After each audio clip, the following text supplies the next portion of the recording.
show. So today what I thought I would do is kind of give this little update on the state of my vinyl collecting. So many people are interested in vinyl records these days, and I'm not unlike them, but I collect both CDs and vinyl. And I just thought that something came up recently that made me think it'd be interesting to kind of, step back and kind of take a look at where I'm at as far as vinyl record collecting goes. When I first got into music, when I was a kid in the 80s, I bought cassettes. I got for Christmas early in the 80s a Panasonic cassette player. It just had like one speaker. I didn't have one of those giant boom boxes, but I was buying cassettes back then. And then a couple of years after that, I remember getting a sound design stereo with AM, FM, turntable, and cassette player. And that was my stereo. And now I had a turntable, so I started buying vinyl records. And I don't know how big my collection was back then in the 80s. I mean, I did join some of those record clubs and was getting like, the 10 records for a penny or what have you. So it was mainly vinyl records and cassettes. And then I got a Sony CD player, hooked that up to my sound design stereo with those awesome speakers that stereo probably had. And the original idea was just to buy like my favorite records on CD. And then that kind of went out the window pretty quick, and CD became the format. And going into the 90s, I was all in on CD. I'd still buy cassettes for the car to have to listen in the car, but vinyl I was really not buying anymore. The only thing I would buy was, I was collecting Van Halen stuff, so I would still buy Van Halen promos, bootlegs, imports, things like that. That was the only vinyl that I was buying in the 90s. It was all CDs and some cassettes. So vinyl all got sold off. I brought it to a record store or what have you and sold off whatever vinyl I had. I don't think it was a ton, but whatever I had all went off to somewhere else. So sometimes when I'm bored, I kind of take a stroll down memory lane. And I was looking the other day on Facebook at some old photos that I'd posted years ago. And one of them was of my record player that I have here.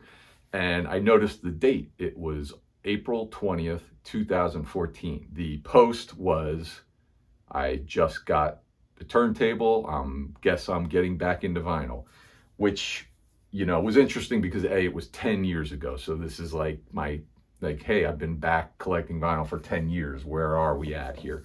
That was kind of the whole, idea for this video, and thinking about like, it's been 10 years now since I got this record player. And where I got the record player from was that my uncle had retired. He and my aunt were moving to Florida to be near their daughter. And he was just getting rid of a bunch of stuff. And he just contacted me one day and he's like, hey, do you want my old record player? I'm not taking it with me. And I'd kind of been thinking about getting a record player. And I was like, yeah, sure. So I got it, got a receiver from a friend of mine, bought some speakers, whatever.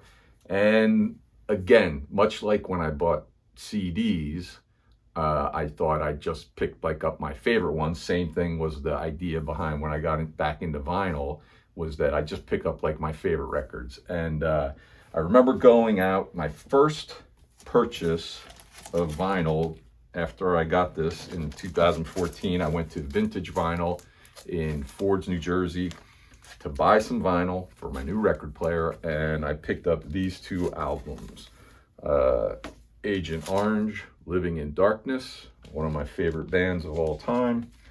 Picked that one up.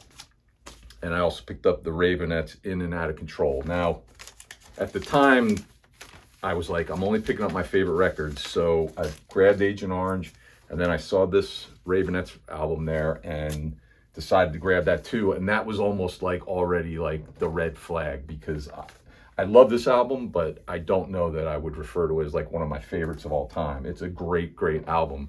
But the fact that I grabbed it, it was almost like you could see it coming. And here's my receipt from Vintage Vinyl, May 5th, 2014 at 12:49 in the afternoon.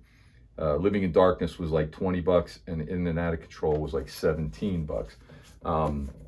So, like I said, you can almost see the red flag that, like, you know, when I picked up the Ravenettes album, like, so much for just picking up like my favorite albums on vinyl.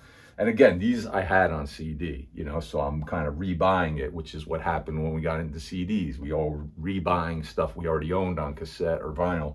And, you know, it just kind of was like, what am I getting myself into?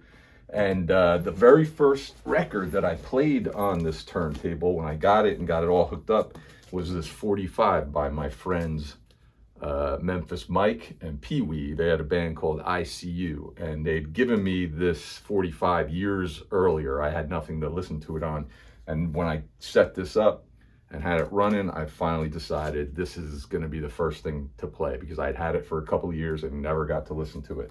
So that was the first thing that I played on the record player when I got it hooked up. 10 years into my return to vinyl collecting, and here we are. I've got maybe like 250 albums. I never had that many as a kid. Maybe when I was a kid, I had maybe like 30 of them and stuff, not including all that Van Halen collectible stuff, but maybe 30 of them.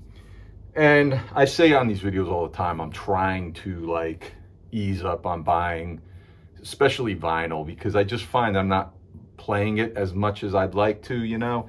And I do a lot of my listening on my phone when I'm out like walking or driving or whatever. So whenever I buy a record, you know, if it's really good, I'm ultimately going to want to have the tracks to put on my phone to listen to. So there's that. There's also, I mean, everybody knows the price of vinyl's just been skyrocketing lately, even used stuff. But I recently purged a ton of CDs. I went through my collection and just, for the first time ever, just started pulling stuff that I just felt like I didn't need to own anymore, and getting rid of it or giving it away to some fellow collectors.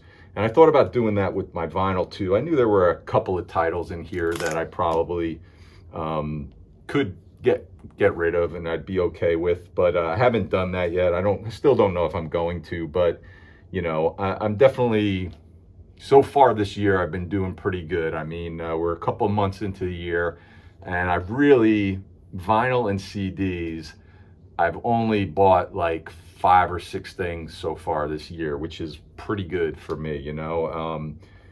I've got a lot to listen to, you know. I don't know that I don't feel like the need anymore of like running out and picking up anything or everything, even if it's because it's so cheap, you know. I think purging those CDs kind of had that effect on me, where it really finally kind of clicked for me that, you know, I've gone to like some Goodwills or whatever and stuff that's 99 cents or whatever.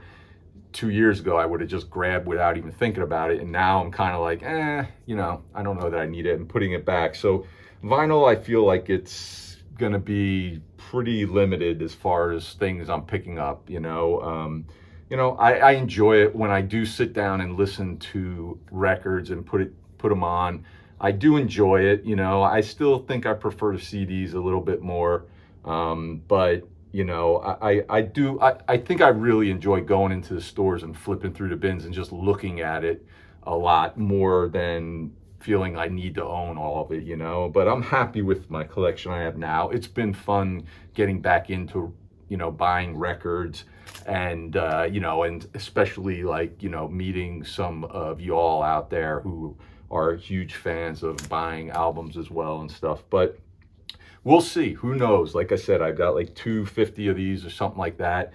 Who knows where we'll be 10 years from now? Maybe I've only bought 5 more or whatever, but you know, who knows? You never know. But I appreciate you tuning in, and thanks for watching. I'll see you another time.